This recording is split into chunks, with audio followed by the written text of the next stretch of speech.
I am going to talk about Jackie Musto. She is the Senior Manager of Brand and People Excellence at Mark Taylor.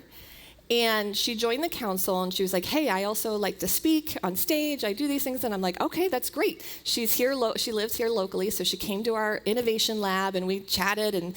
And so smart. She's literally, I have to read it because she's going to be showing us how neuroscience can unlock leadership at the highest level. She's going to walk us through the 3 brain states that shape behavior: survival, emotional, and executive. And then she's going to give us practical tools to keep your teams focused and engaged using those 3 levels. It's amazing. She told us the whole thing. It's so good. So with that, I would like everyone to stand up. Yep, stand up and welcome Jackie Musto to the stage. I just want to be part of your symphony. We hold me tight and not let go. Symphony. Like a love song on the radio. We hold me tight and not let go.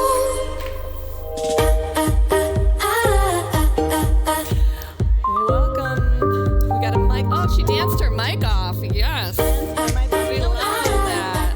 Dahlia brought up the fact that this mic had us feeling in our Britney Spears era a Very little much. bit. The leather pants, the lights. I got All right. a little too crazy in the Shake Britney it. Does it feel Spears. good? Let's see. Did it come off your ears? A little bit, but it's good. Let me We'll help you. Okay, here we go.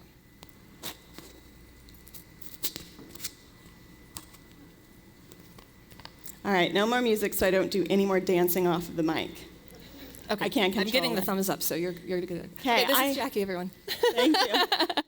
I am extra excited for this after yesterday, getting to hear from the Freemans and from Lori, because I think we're going to put some pieces together, talking about science a little bit. But I also was super excited because of your wonderful, beautiful vulnerability. So I'm hoping that we can carry that in to this session. Agreed?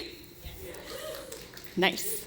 All right, so I have been a leader for 15 years. I have my bachelor's in human resources and my master's in leadership and management, but there is nothing that has taught me more about being a leader than my son Lane.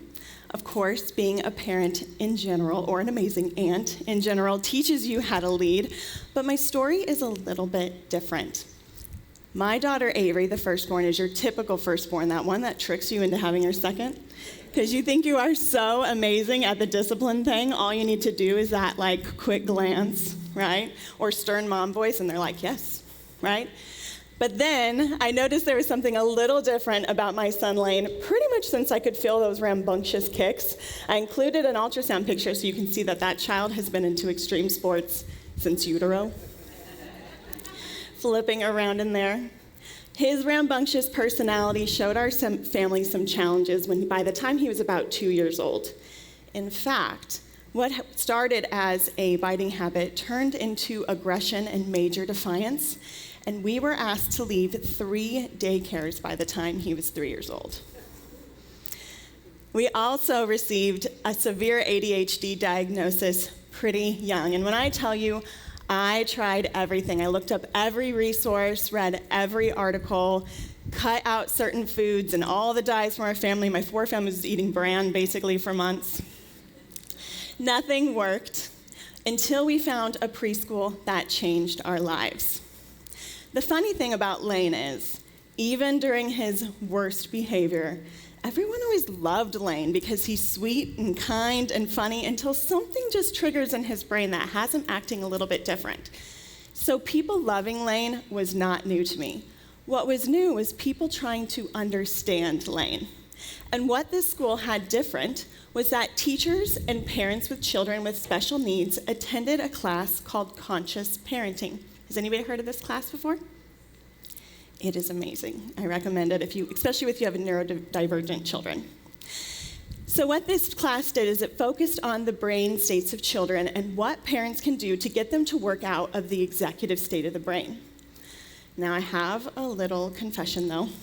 While I sat through these classes, I obviously thought about all the things that we could do to support Lane, but I also thought about my team members a little bit. And some of the things that they were talking about that people do when they work out of these different states of their brain, I was kind of reflecting and thinking, some of my coworkers, some of my teammates do this, and I do this as well. So how could we apply this to leadership? At Mark Taylor, I create technical and soft skill training, including leadership training. And as I started going through these classes, I started including some of the concepts in my training. So conflict management, critical conversations, they always start with emotional intelligence. Then I got a unique opportunity. I was asked to speak at the CTE AZ conference in Tucson, and this conference is for high school educators preparing students for the workforce. And they had asked the AMA, the Arizona Multifamily Association, to come out and chat with them. And I'm sure they were expecting, like, how to answer email, how to talk to clients, and I'm like, no. You see, my two dream part-time retirement jobs are one to volunteer at the zoo in the monkey exhibit, and the other is to teach emotional intelligence in high schools, which when you kind of say it out loud, it sounds like the same job, the same types of challenges, a little bit. So this was my moment. I could go in and talk to these teachers about how emotional intelligence is one of the most important tools that we can have for these people arriving to the workforce. But then I got to thinking, as I developed this topic and thought about this Women's Summit coming up, that it really means nothing if we just arm our teachers with this information. We have to continue the efforts with our leaders. So that's why I'm here today to talk about these brain states and how they show up and how we can get our team members operating out of the executive state of their brain. So let's talk about these brain states first. I have it in the app for you, but up here. You have your survival state, which is brain stem driven. And this is where it asks, am I safe? Then you have your limbic system. This is the need for connection in the emotional state. And then the best part, the problem-solving and learning state, the executive state, which comes from the prefrontal lobe. We all move throughout these states throughout the day, every single one of us. But our job as leaders is to model the behavior of the executive state and identify how to help our team members operate out of there. So let's start with the survival and emotional state first. The survival state, the brainstem, is the most primitive part of the brain, right? This is when we were hunters and gatherers. We learned fight, flight, or freeze. This is not the same as answering an email, as we like to when we get scared to answer an email. It's not quite the same. This is reflexes, think jump, kick, punch, and hopefully we're not doing that too often in the office. I talk about this state because really where we are operating out of most of the time as adults, unless there is some kind of neurodivergent or younger generations or younger children operate more out of here, we're operating out of the limbic system. And the limbic system comprises of three key components. You have your amygdala, my favorite, detects threats. You have your hippocampus, which stores emotional memories. And you have your hypothalamus that releases the physical response to those emotional memories. And when I say physical responses to emotional memories or threats, what am I talking about? What are some of those feelings that you can think of? You can yell it out. Stomach pain. Anything else that happens to you when you have an emotional response? What was that? Panic attack, yeah. There was one back there, yell it out. Anxiety, yeah. Tingly hands, sweaty hands. I always get a little bit of a shaky voice, right, for the first couple minutes of every speech. Those are all emotional memories. It's also great things, happy. If someone tells me they're about to have a baby, I cry every single time, because one of my best emotional memories is the day I met my children. So whether it's someone adopting or about to go into labor, I cry. It's just, there's nothing I can do to stop it. It's just very exciting for me. So they're great things too, but there are also things like those stomach pains, and it can cause chronic stress, right? It can cause headaches, fatigue. All of that can come from those emotional responses. With all that said, here's the great thing about the limbic system.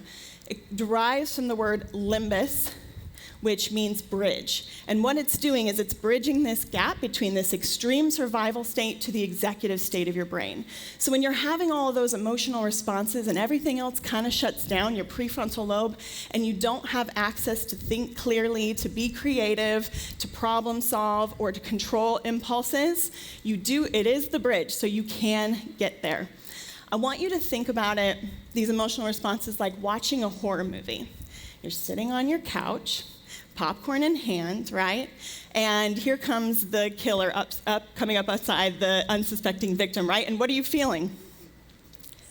You're sitting on your couch, but you're feeling scared, right? You're feeling some of those emotions. And that, again, is that hypothalamus sending those reactions, okay? Now, here's the kicker.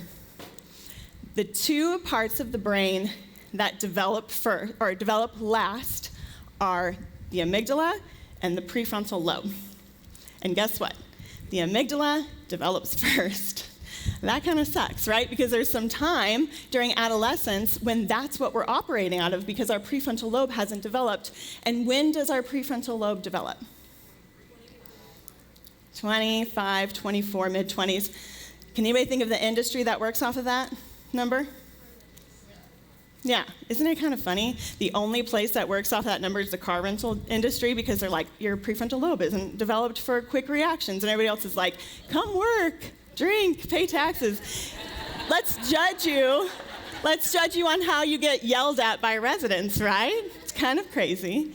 But that means that this is kind of just a pivotal moment of our adolescence and all part of growing up. But us as leaders, we judge how they react, even when they are too young to have that fully developed prefrontal lobe. So that emotional memory can link things that cause you to have reactions. And I want to give you a personal story. When I was in elementary school, I was a chatty Cathy. I had, by no surprise to anybody, undiagnosed ADHD. I didn't need anybody to tell me, but when I was 36 years old, I actually got diagnosed to help myself understand Lane's diagnosis. But in elementary school, I often had teachers tell me that this chatty Cathy-ness was a personality default, right? Now, one teacher in particular told my mom in 5th grade that I was going to have a tough time being successful because of how often I talked in class. Now, joke's on her, that's my entire job now.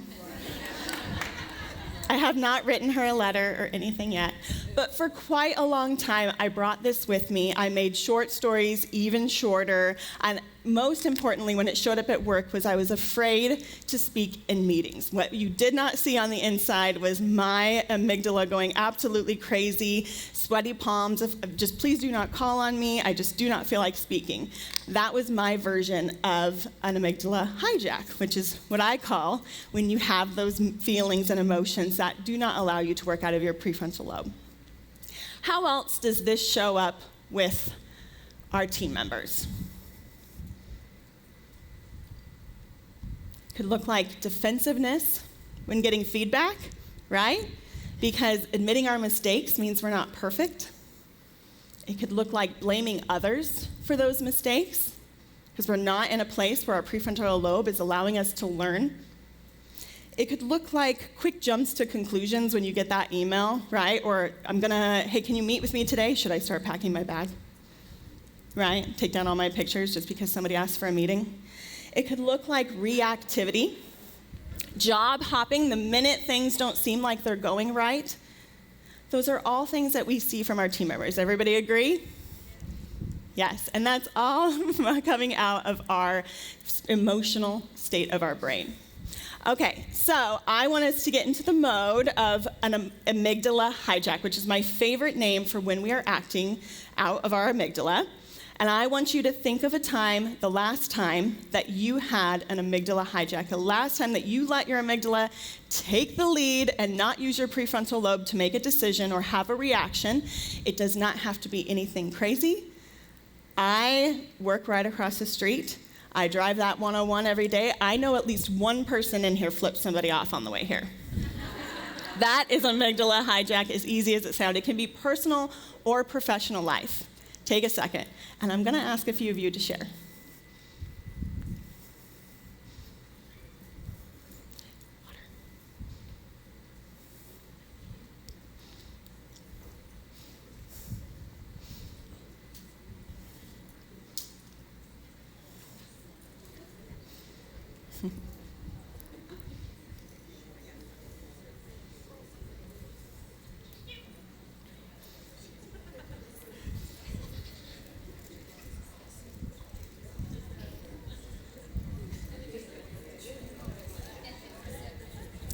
All right, who wants to share their amygdala hijack moment? All right.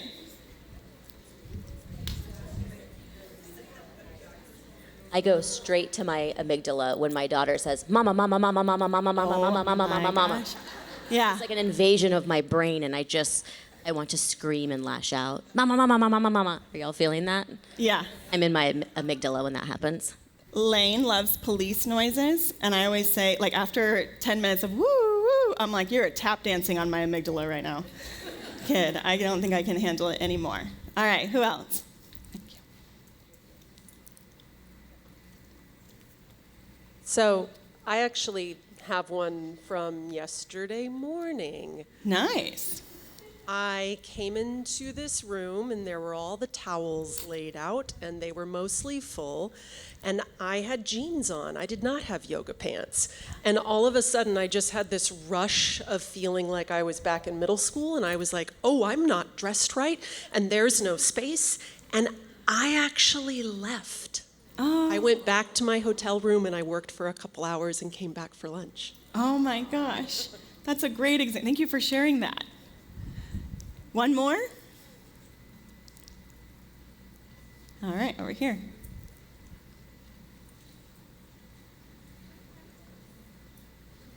I'm usually pretty calm and collected most of the time until my son's father, I get a text message that says, "Hey, you got a minute?" And I'm instantly transported to when we were together and all the drama, and I'm just kind of like, I'm already thinking of responses, and I'm like, Joanna, calm down. You don't even know what he wants. Yeah. Awesome. Who had more personal amygdala hijack thoughts than professional? Yeah, I think that's pretty common, especially in a room like this where we tend to hold it together at work. Then we get home and we're like, all right, amygdala-free zone, right? We feel a little more comfortable in our skin. I want you to go back to that horror movie, okay? So you're feeling all of those feelings. You're starting to get a little worked up, especially as it gets a little more tense. But what usually happens? What do? We remind ourselves, well, after we've maybe glanced around the room, thought about if that shadow was there before, thought about if there's a masked villain in our closet for a second, we talk ourselves out of it, right? As silly and as small as that sounds, that's executive thinking in action. That is yourself that is your prefrontal lobe telling your amygdala reacting, okay, I'm not the victim in this movie, I can actually calm my body down, right? So let's talk a little bit more about this prefrontal lobe. This is where all of creativity, learning, listening, empathy, all of that happens. And again, it doesn't get developed until a little bit later. But in order to access that, we really have to take a moment every day when we are having those amygdala hijacks to process it, right? One cool thing about this summit is I think every single person has showed up with a way of meditation. That was not planned. But we are going to walk out of here some calm queens, I think, with all sorts of different tools to meditate. And I'm going to give you mine and how I get back into that executive state of my brain.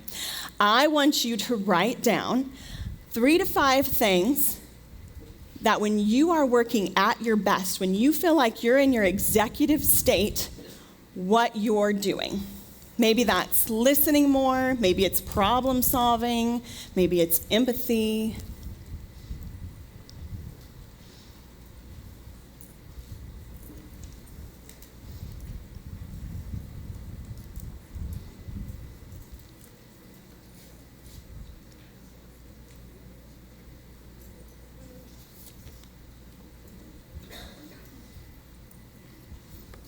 All right, everybody got 3 to 5 things? Okay, now I want you to close your eyes. And I want you to picture your brain kind of like how I have it colored now. I want you to picture your brain stem, maybe that red, pinkish color. I colored it pink. It's normally red, but in the theme of Women's Summit. So you can color it red or pink. Then the limbic system, I want you to color it a blue color. And then right at the front of your forehead, I want you to color that part of your brain bright green. Now, I want you to picture that there is a ball, a glowing ball at the front of your forehead where that executive state of your brain is.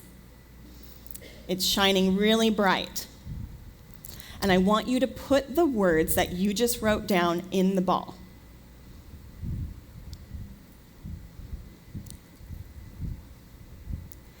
Now, I want you to imagine that that ball is slowly moving all over your brain, coloring your entire brain the color of your prefrontal lobe. So if you chose bright green, I want you to color your entire brain that bright green color.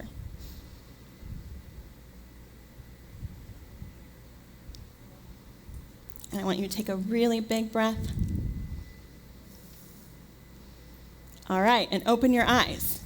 And that is how I get myself back into an executive state of brain. Scientists actually think that there's about a 90-second window when our amygdala starts acting up, where it's going to determine what the next 4 hours look like.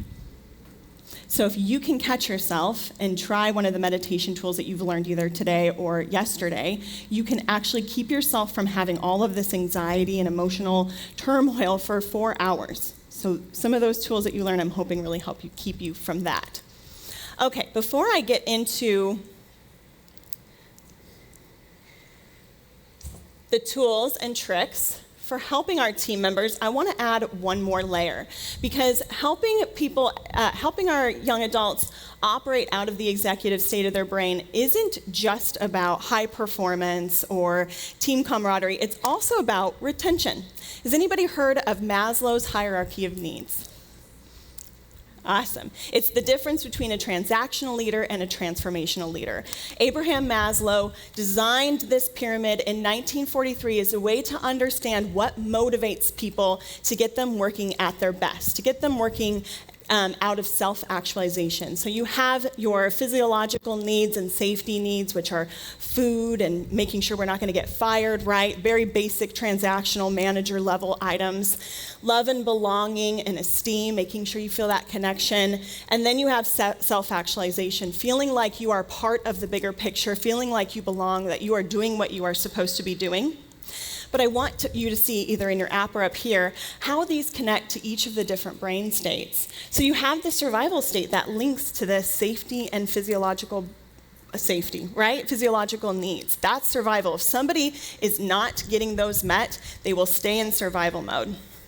Then you have esteem and loving belonging. If people are feeling like their emotional needs aren't met, if they're not part of the team, they cannot operate out of their prefrontal lobe because they're going to stay in an emotional state. Then you have self-actualization. The feeling of belonging is when somebody can operate easier out of their executive state of their brain. So I want you to keep this in mind as we move along too, because this is true transformational leadership, which I know we have some amazing experts talking about that later, but how it accompanies this brain state model, okay? All right. Now, I have thought of 3 items that we see hardest for our younger generations as they work on coming to the workforce, and this is what I also talked to CTEAZ about. I chose resilience. I chose conflict management, right? And big picture thinking. Does those all sound like items we have a hard time? Okay, so I'm going to work through each of these. First, I'm going to talk about resilience, and I view resilience a little bit different than some. There is a phrase that we say in property management all the time that I absolutely hate, and I'm sure it's very common in any industry where getting yelled at is the norm. But we say, you have to have thick skin to work here. I hate that phrase. I don't even know what that means. It sounds like a medical diagnosis, not something that you have to build resilience, because the thought here is we're letting things bounce off of us, right? But what happens when something penetrates finally? We blow up. It's those people fighting the McDonald's workers over the ice cream machine. It's not about the ice cream machine, right? I actually, in my early 20s, I was exact opposite of what we're feeling, and I had that thick skin motto. My friends used to call me mellow jello. My mom called me aloof. But I used to have that thought like nothing penetrates. I am fine, didn't care about getting yelled at by residents. Relationships didn't bother me. Conflicts with family or friends didn't bother me. Until what happened? Life, regular life. I had a child. I got divorced. All of these bigger things that I had never equipped myself with learning how to figure out. So one day on my daughter's first birthday, I called 911 for a stroke. I was not having a stroke. I was having a panic attack that I thought was a stroke. Fire departments and everything. I was mid getting hooked up to EKGs, and I'm like, this might be what a panic attack is, actually. I don't think I'm having a stroke. But I had never learned to do this, right? And we talk about Gen Z, who I actually love, other than barrel jeans. That's not for my body. I can't do barrel jeans. I love them, but we talk about sometimes in these social changes or generational changes, there's this big pendulum swing, right? We have our older generations who believe in this thick-skinned version of resilience, and Gen Z and maybe now Gen Alpha a little bit, thinking about it in a way of expressing emotions as much as we can. So there's this little gap, right? And then I think millennials were like, Gen Z, we're so sorry. We don't want you to go through what we went through, so we babied them as much as we could, which kind of didn't help that. Plus social media and all of these stories that they get to hear, right? The goal is to get them here. And that comes with expressing our emotions, but learning how to deal with it, not having this thick-skinned mindset, okay? So, first step to building resilience is daily emotional check-in. As simple as that sounds, it is naming how you're feeling for that day. So sometimes my team likes to say, today I'm above the line or below the line, right? It's just figuring out where you are and kind of having this like, it's okay to feel that way, okay? Then there are pause and name moments. And I think of it this way, because this is the way my brain works, in this science piece of it. So understanding that when you're having an emotional moment, it's your amygdala acting up. And I even suggest naming your amygdala. I have one leader at Mark Taylor, her and her son have named their amygdala. And so when he comes home from school and he's had a rough day, he's like, Steve was on one today. I even had a managing director come to me and say, okay, I was just meeting with one of my managers, and she was like, I'm sorry, I'm just having an amygdala hijack. And he's like, what is that all about? I'm like, well. So naming it is super important, naming the science piece of it. Then it's practicing perspective taking. So it's not just my amygdala is acting up, I'm mad, but it's why I'm mad. And I like to go even further. So it's, I flipped off someone in traffic today. My amygdala acted up. I was mad because I was late to the Women's Summit. I was mad that I was late to the Women's Summit because being on time is really important to me. Being on time is really important to me because I'm a perfectionist. I'm a perfectionist because, right? You keep going with this thought process of why things are going on. That's perspective taking. And then you celebrate the rebounds. So with my child, with Lane, if he brings over a big gallon of milk and it spills all over the kitchen table, instead of my reaction being like, Lane, clean that up, I just say, we make a mistake and then we do what's right, right? He cleans up the milk, and then I say, look at that. Look how fast you got it together, and you cleaned up the milk. You should be really proud of yourself. Same with my employees. So I had 2 employees who I caught making fun of another person in a meeting. Big, big no-no, right? I took them both aside, and I confronted them with what had happened. One of them was majorly in their limbic system, and they were saying, that's just who I am. I tell it like it is. Whatever that means, and didn't want to take any accountability. The other one got a little bit emotional and said, you are absolutely right. That is way out of character for me. I will never do that again, and never did do it again. At her review, she brought it up, and she said, this is going to hold me back, huh? I can't believe I did that. It was so out of character. And I said, actually, if I'm honest, almost exact opposite. The way that you handle that, the way you bounced back, your resilience, you should be really proud of yourself. And I know that when you make mistakes later, you're going to take the feedback and you're going to run with it, okay? Those are the ways that we celebrate those rebounds to get them looking forward to the bounce back, okay? So now I have a task for you. So you had your amygdala hijack, and I want you to think about that. Go into it a little bit further. What feelings did you have? I want you to think about why did you feel that way? And then I want you to think about why did you feel that way. So we're all going to have the same why, unless some alpacas made it into the room. We all have the same brain. Okay, so we're all going to have an amygdala hijack. That's the first why. But then why? Why did your amygdala react to that situation?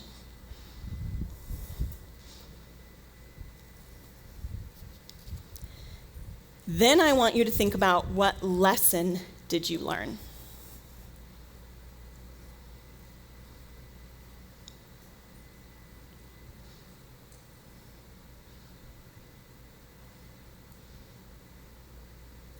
And last but not least, I want you to name your amygdala.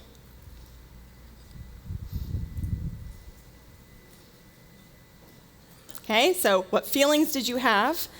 Why did it feel that way? What lessons did you learn? And then name that amygdala. All right, who wants to share?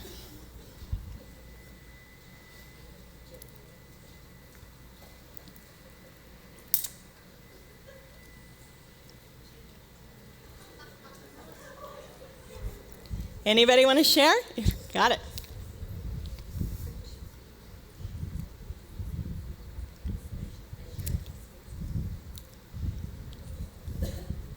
Hello. Okay. So I shared the example of when my daughter goes, "Mama, mama, mama, mama," and like invades my brain. I think I feel that way initially because it's loud and I'm sensitive to loud noises. And then the why beyond that is it's rude. And then beyond that, it's disrespectful. And then beyond that, it feels selfish to me. And she's 10, like she's not 40. She's just a little child. And then I think the lesson in that is maybe I have been or am those things at any point in my day too. And so got a little bit corrected with that, the lesson question you asked. Yeah, so when you're thinking about the fact that it's rude or disrespectful, are you kind of thinking like, when I was a child, I would have thought that this was rude or disrespectful and maybe... Yeah, I think that I can look back at my child and look at moments when I was that version of a child to my mom, but I also think of myself as an adult. Like, am I obnoxious at moments with my husband, or when I get in my hyper-focused brain and someone steps into my office to ask an innocent question, is that the professional version of mama, mama, mama, and how do I respond? And so what seems rude to me, based on their behavior, I could potentially be responding in kind as well. Yeah, so. Absolutely. Great. Wait, what'd you name your amygdala? Can I get back to you on that? Yes. Okay. Yeah. An easy answer is Amy, which actually did not come to me until a couple months ago. Someone in a class named it, and I was like, oh, I've never thought of that. Amy, amygdala, A-M-Y. I'd never thought of it before. Yeah. A few people have named it their mom's name. That's for you and your therapist to chat about. All right, who else wants to share? So I'll start. My amygdala is named Karen because she's often feisty and sometimes wants to speak to a manager. She came out the other day because I was driving down the 101 and a man cut me off, and the Chicago in me came out. I may have flipped a little birdie, and the why behind that is because I just think people aren't paying attention, so I automatically thought it was intentional, and I had a long day at work and I just wanted to get home to my family. And I went around and looked over, and he's like, I'm sorry, through the window. And I'm like, well, no, I feel really bad because I overreacted. And I realized that, everyone's intention isn't always negative and on purpose, and that sometimes you just need to stop, breathe, and realize maybe he had a bad day too and wanted to get home to his family. Yeah. So just having a little bit more control. Awesome. I love it. I actually have heard that having empathy lowers the amount of stress you have in your body, because it's just you're not fighting an invisible thought, or you're not projecting any thoughts onto somebody else. It takes a lot of work out of your brain to do that. All right, let's get at least one more, and I at least want to hear some more names of amygdalas so I can get some more ideas. So mine was last week. My husband and I were going through the meal kit meals, like to choose which meals were going to be delivered for the week. And I was like, I pointed at one, and he was like, and I snapped. And said something I won't repeat in this room. And then I immediately was like, I should not have said that to you in that moment. But What was the meal? tacos. And in his brain, before I pointed to the tacos and said, well, what about these? He was like, and this is, well, let me go back. So then the reason that I snapped is because I felt insecure about like diet and food and body image and all of that. And my weight has fluctuated throughout my adult life, and I have been heavier, and I have been the weight I am now, which is where I'm comfortable and happy and all of that.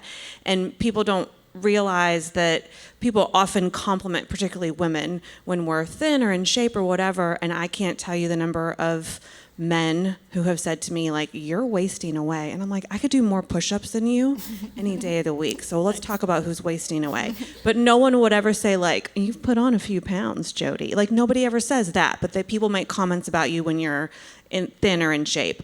And so it makes me feel insecure, and having, dealt with food issues and things like that.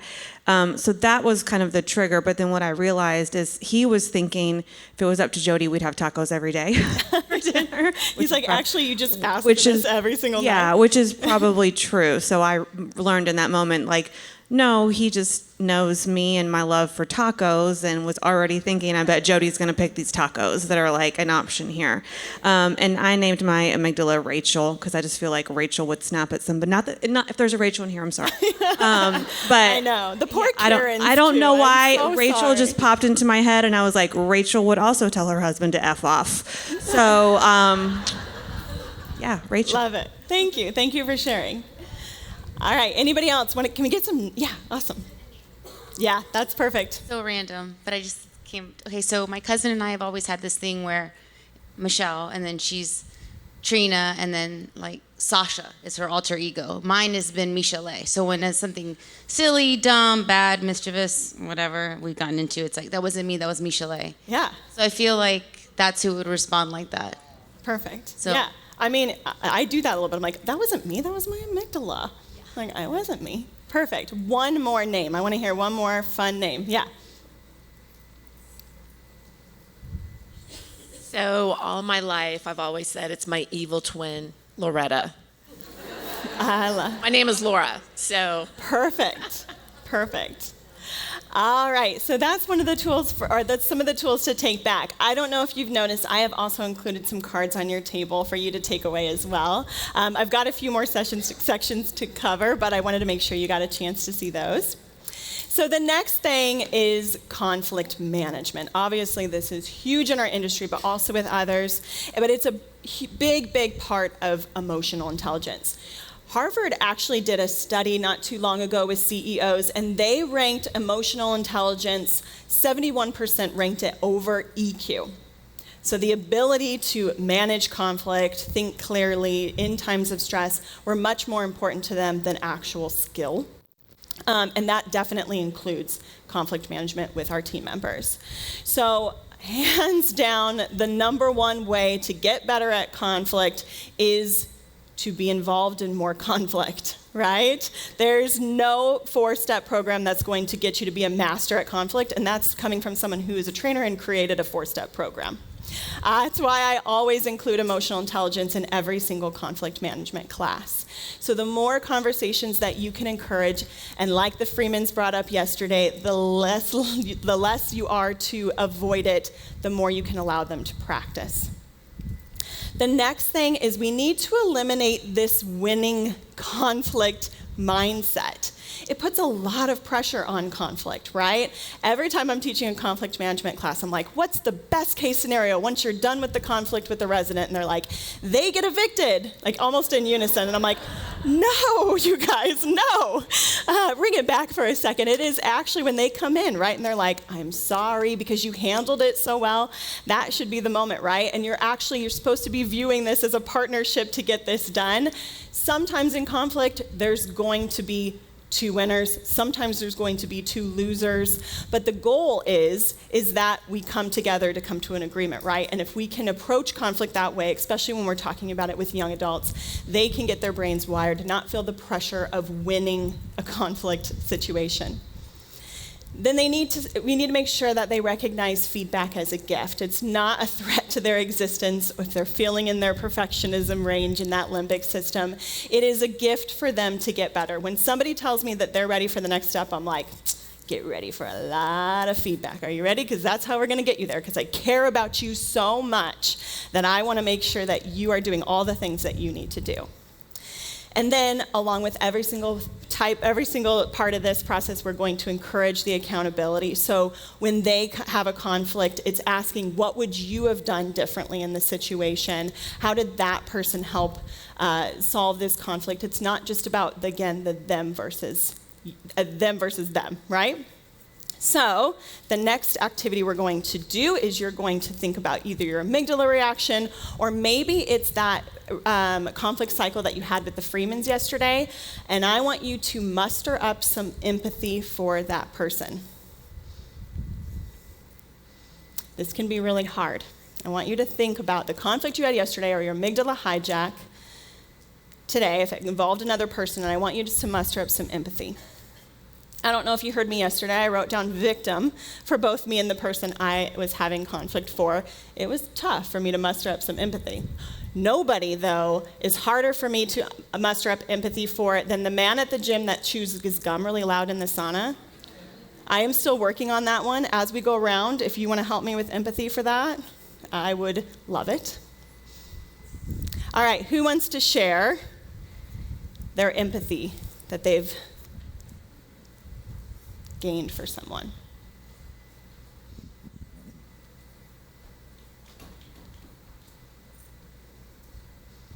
Or you can help me with the guy at the gym. I could really use that. It's every morning at 5 a.m. I always try to find a place where it's coming from, in that empathy. Like is it, they may come off very confident or want to have a lot of banter and debate, but that comes from a place too. So trying to find where that might come from and have empathy in that for that person. Awesome. I find it as I am looking at the why.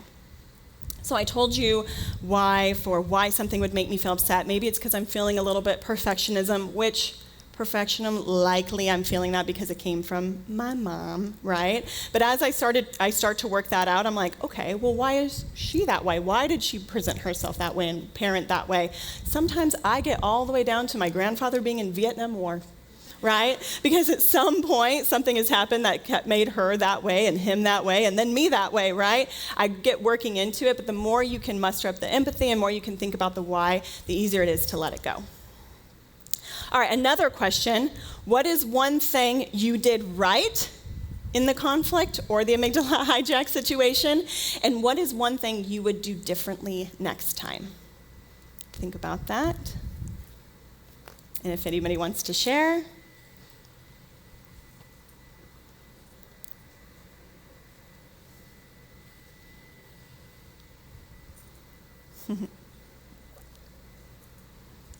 Okay, so what I did, I received information that bothered me. It hurt me.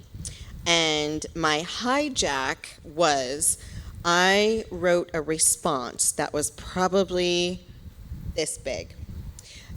And just angry typing. And I sat back when I was done and I deleted it. The mistake that I made was I did it on Teams so they could see the 3 dots that I was typing for 35 minutes, And she's like, well, I thought you were replying to me. And I was like, oh, no. So that was my mistake, is next time just open a Word doc or something. Yes. But put it into ChatGPT, ask it to make it friendlier. Yes. So that was my hijacking moment, but it did make me feel so much better to just get it all out and then delete it. It was very satisfying. Yeah. My amygdala's name is Enapets, and that is my name backwards. I figured it was fitting, like it's still me, but it's just not working quite right. So I just Yeah. yeah. Very creative. So in that moment, the one thing you maybe would do differently next time is putting it into the Word document, right? Oh yes. But the one thing you did right was deleting it. Absolutely. You did not stay in your amygdala hijack moment. You did the right executive function thing and you deleted it. Yes. Perfect. You should be proud of yourself. Thank you. Hey, anybody else want to share? Thinking back to a conversation, and Cheryl behind me will remember the conversation with some men, and they called out some details which they alleged to be fact, which weren't fact. And I dropped the bright and shiny sweetheart, and I just went sugar-free. That's what I call hard conversations, sugar-free. And I just went right at it. And it was a Teams call, but it was a fairly public, probably 8, 9 people on the call. And I, based on my amygdala-esque response, I clearly put them in an amygdala situation, and it just didn't go well. And while I was right, and I don't back away from, I'm very confident and comfortable with the details I provided to set their record straight, I probably could have said, hey, I'd like to explore together the things you've just said. Let's hop on a call, or let's set up a time to discuss, and made it a smaller circle. And so that was a meaningful experience for me, and I've changed strategy since then. I'm still sugar-free in moments, but I just choose my audience better. I love it. So your mistake was maybe the wrong audience. Thing you did right, learning from and never doing it again, right? Or attempting to not ever do it again. Okay, perfect. Let's move on to the last one, which is big picture thinking. And this is the ability to connect what's going on right now, whether it's tough or just your daily job in general, to the big picture. And a lot of times, this is harder for our younger generations. And sometimes it does come from us a little bit. We see a new initiative or we see a new thing, and we're kind of like, we want to be on your side. That's our version of leadership, right? Is I'm on your side. This thing sucks. Okay, instead of helping them see the big picture. And what that does is it kind of gives you a following of low emotional intelligence followers, right? If you can get them to see big picture and use that executive state of the brain, you're building a better, more resilient following, okay?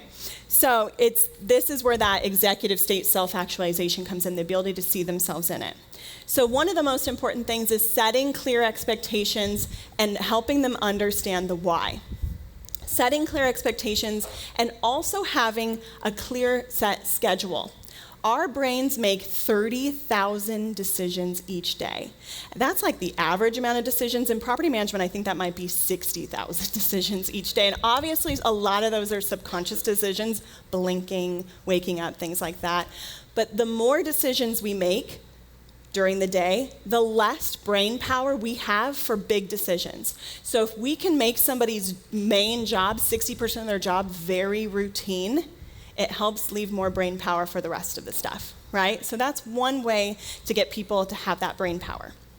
The next thing is practicing patience reward. Has anybody ever seen that study where they put a cookie in front of little kids and they're like, okay, we're gonna be right back. I'm not telling you to do that, like at your next team meeting or something. But as they've been doing those studies through the last few decades, they've actually found that children are getting better at waiting, and it's likely due to them going to preschools and daycares where they have to learn to share, and they're not allowed to just like punch their brother when someone takes a toy. They're having to learn to do those things, but how do we see that show up at work by the time they get to us? They're like, hey, I've been a leasing consultant 6 months. I'm ready to be a manager now, right? Right? I can be CEO in 2 years, right? Yeah. And that's okay. Again, sometimes that's part of that social construct is they get to like see millennials and Gen X kind of complain about the fact that it takes a long time to climb the corporate ladder, and like, not me, I'm not gonna make that mistake. They get to see it all on social media. So some of it is stuff outside of our control, but if we can set clearer goals for them so they can see what skills are needed through training pathways, things like that, they're allowed to kind of see it a little bit more in live action, and we have to follow up on how they're doing in those. So goal setting is a huge part of EQ. There was a study that was done with a basketball team where they split the basketball team in half, and they said, you need to get this much better by this time. Go for it. Then they took another side of the basketball team, and they said, you need to do this by this time, you need to do this by this time, you need to do this by this time, and by this time you're going to reach what they needed to reach. This team did not succeed. They just had that big goal in the mind. This team not only succeeded, but throughout the process, they had better resilience, better emotional intelligence. When they didn't maybe meet that first goal, they didn't let themselves get down because they knew they had these other goals to look forward to. So that's a big part of that big picture thinking. And then, like always, we celebrate the progress and the accomplishments that they make along the way so that they can still get some of that quick reward to those little goals that they're reaching, but then still see the broader picture goal that's at the end, okay? All right, my task for you is, as you think big picture for this day or for just this session, what was your moment of clarity when it comes to the brain? What goal are you setting for yourself to improve a team member's executive function? You can pick any team member. And then what goal are you setting for yourself to improve your own executive function?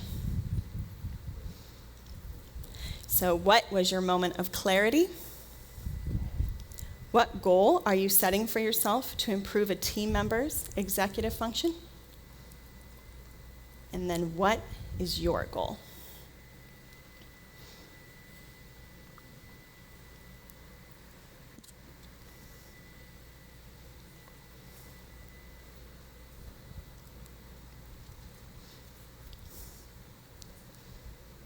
All right, does anybody want to share?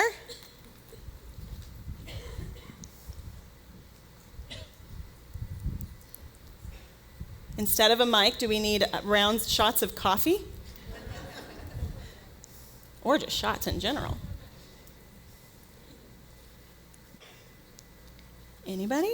All right.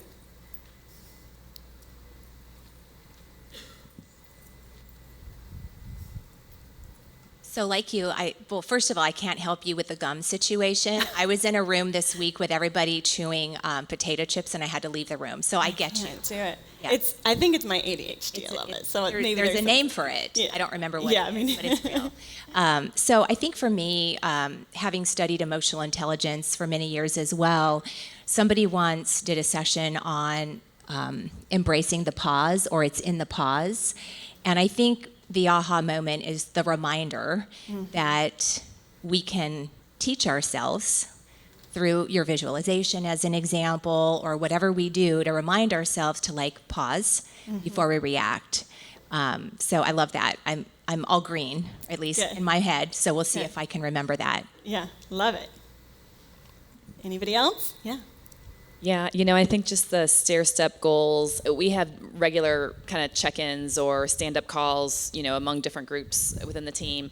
And so I think just being a little bit more intentional around, okay, morning stand-up calls, come with your goal. Evening stand-up calls, what progress did you make? Just being a little bit more intentional with that, because it might be something you check in on once a week or once a month, but that little daily check-in, I think, can help just nudge progress in the right direction. Yeah. So I think that could be a really powerful way to kind of waterfall it through the organization and really see some exciting goals achieved.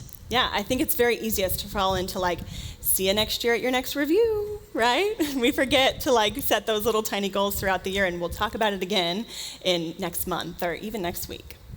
Perfect. Okay, maybe one more.